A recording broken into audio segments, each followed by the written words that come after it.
ఒక interesting factor ఏం కనపడిందంటే లోకేష్ గారు చంద్రబాబు నాయుడు గారు నిన్న గురు పౌర్ణమి సందర్భంగా స్కూల్స్కి వెళ్ళి అక్కడ ఉన్నటువంటి పరిస్థితులను స్టూడెంట్స్తో మాట్లాడి స్టూడెంట్స్కి సంబంధించిన వసతులపైన గత ప్రభుత్వానికి ఈ ప్రభుత్వానికి మేము స్కూల్స్ని ఎలా నడుపుతున్నాము, ఈ ఏడాదిన్నరలో మేము స్కూల్స్ ఎంత అద్భుతంగా చేసామో చూడండి కూడా మాట్లాడుతూ వచ్చారు.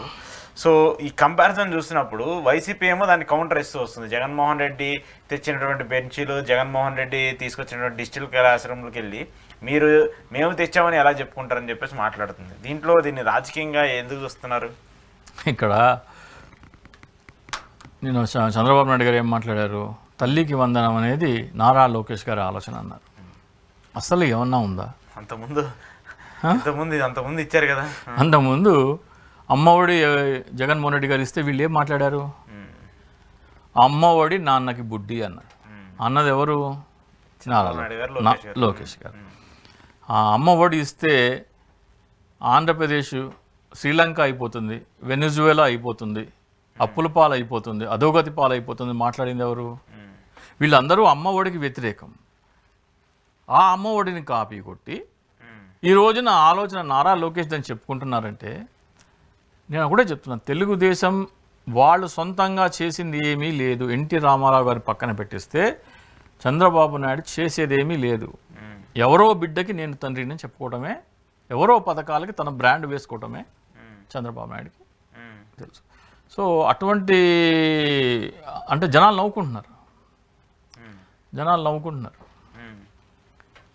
ఆ జగన్మోహన్ రెడ్డి నాడు నేడులో తీసుకొచ్చిన బెంచెస్ మీద వీళ్ళు స్టిక్కర్లు వేసుకున్నారు.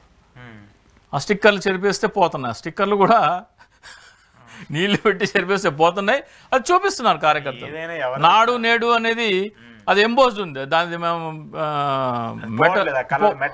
అది ఇంప్రెషన్, అది ఎంబోజ్డ్, అది పోతుంది.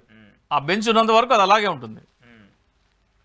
సో ఇవన్నీ ప్రజల కళ్ళకు కట్టిన చూపిస్తుంటే వీళ్ళు సిగ్గన్నా పోతుంది, పరువన్నా పోతుంది అనేది లేకుండా గేదెలకి ఈ సాయంత్రం 7 గంటలకి పాలు పితకాలని నేను నేర్పించానని చెప్తున్నాడంటే, మొన్న కూడా ఏదో అంటున్నారు 24 గంటలు నాకు సరిపోవట్లేదు అని. ఇప్పుడు ఆయన గతంలో ఒక స్టేట్మెంట్ ఇచ్చారు, విజయవాడలో ఎండలు చాలా మండిపోతున్నాయి, అధికారులు 10 డిగ్రీలు వేడిని తగ్గించాలి అని ఒక ఆదేశం ఇచ్చారు. అట్లాగే ఇప్పుడు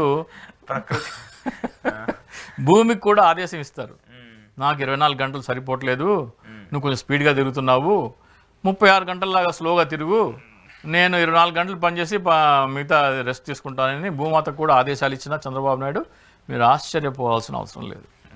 సరే, ఆయన ఇంకోటి దీని కంటిన్యూలే నిన్న అమరావతిలో మేము 600 అడుగులతో ఎన్టీఆర్ గారి విగ్రహం కడతామని చెప్పేసి కూడా ఒక కామెంట్ చేశారు. జగన్మోహన్ రెడ్డి గారు విజయవాడలో అంబేద్కర్ విగ్రహం కట్టినప్పుడు దాన్ని రాజకీయంగా చూశారు, రాజకీయ విమర్శలుగా మాట్లాడారు. ప్రజల సొమ్ముతో మీరు ఎందుకు ఇట్లాంటి విగ్రహాలు కడతారు ఇదన్నారు. మరి ఇప్పుడు ఈ ఎన్టీఆర్ గారి విగ్రహం ఎంత పెద్దది కడుతున్నప్పుడు మరి ఏ రికార్డుల కోసం కడుతున్నారో తెలియదు, కానీ మరి అది ప్రజల డబ్బులతో కాదా? నాకు ఒక విషయం అర్థం కాదండి. ఎన్టీఆర్కి భారతరత్న కావాలంటారు, అలాగే ఎన్టీఆర్కి 600 అడుగుల విగ్రహం కడతా అంటున్నారు. ఎన్టీఆర్ ఎవరండి? తెలుగువారి ఆత్మగౌరవం అని చెప్తారు. నిజంగా ఎన్టీ రామారావే తెలుగువారి ఆత్మగౌరవమా? తెలుగుదేశం ప్రచారం ఎలా ఉంటుందంటే బ్రాండింగ్ ప్రమోషన్లో వాళ్ళు పిఆర్లో వాళ్ళ మిశ్రమంలో ఎవరు లేరు. నిజంగా తెలుగువారి ఆత్మగౌరవానికి ఎవరండి ప్రతీక? 56 రోజులు నిరాహార దీక్ష చేసి రాష్ట్రం కోసం ప్రాణాలు అర్పించిన పొట్టి శ్రీరాములు గారా, లేకపోతే ఎన్టీ రామారావు గారా? వీళ్ళకి సిగ్గుందా అండి ఆ మాట మాట్లాడడానికి? తెలుగువారి ఆత్మగౌరవం ఎన్టీఆర్ అని మాట్లాడడానికి వీళ్ళకి సిగ్గన్నా ఉండాలి కదా.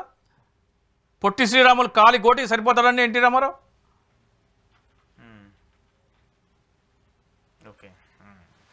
ఇప్పుడు జగన్మోహన్ రెడ్డి గారు అక్కడ అంబేద్కర్ గారి విగ్రహం పెట్టుకునే బదులు రాజశేఖర్ గారి విగ్రహం పెట్టుకోవడానికి ఆయనకి చేత కదా? ఆయన వల్ల కాదా? ఆయన ముఖ్యమంత్రి, ఆయన తలుచుకుంటే ఆపేది ఎవరు? ఎందుకు పెట్టారు అక్కడ? ఆయన రాజ్యాంగ నిర్మాత కాబట్టి మహిళలకి, బడుగు బలహీన వర్గాలకి, వెనుకబడిన తరగతుల వాళ్ళ హక్కుల కోసం పోరాడాడు కాబట్టి ఆయన విగ్రహం అక్కడ పెట్టారు. ఆయనకి రాజశేఖర రెడ్డి విగ్రహం పెట్టుకోవడం చేత కాకనా?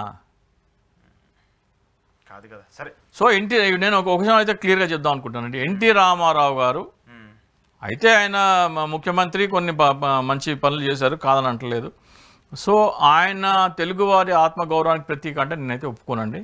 ఎవరైనా సరే ఆయనకు భారతరత్న కావాలంటే వాళ్ళు ముందు పొట్టి శ్రీరాములు గారికి ఇవ్వమని చెప్పి అడగాలి, ఆ తర్వాత పింగళి వెంకయ్య గారికి ఇవ్వమని చెప్పాలి, ఆ తర్వాత ఎన్టీఆర్ కానీ, ఆ తర్వాత ఇంకా ఎవరైనా వస్తుంటే వాళ్ళ తర్వాత ఎన్టీఆర్ కానీ, వీళ్ళని ఇవ్వకుండా, వీళ్ళకి అడగకుండా ఎన్టీ రామారావుకి భారతరత్న అని వీళ్ళ విగ్రహాలు పెట్టకుండా ఎన్టీ రామారావు 600 అడుగు విగ్రహాలని ఎవరైనా మాట్లాడితే వాళ్ళకంటే నీతిమాలిన వాళ్ళు ఎవరు లేరు.